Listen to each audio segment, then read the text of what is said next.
Kahit matanda ka na, mag-enjoy ka pa. Hindi yung matanda na ako. Ano ngayon kung matanda na kayo? Mag-enjoy ka pa, sabi ko noon.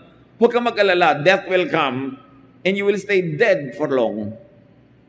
You have all the time to be dead. So huwag mo i-fast forward.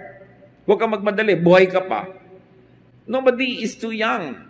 Enjoy every phase, every period, every moment of your life. Walang too young or too old for enjoyment.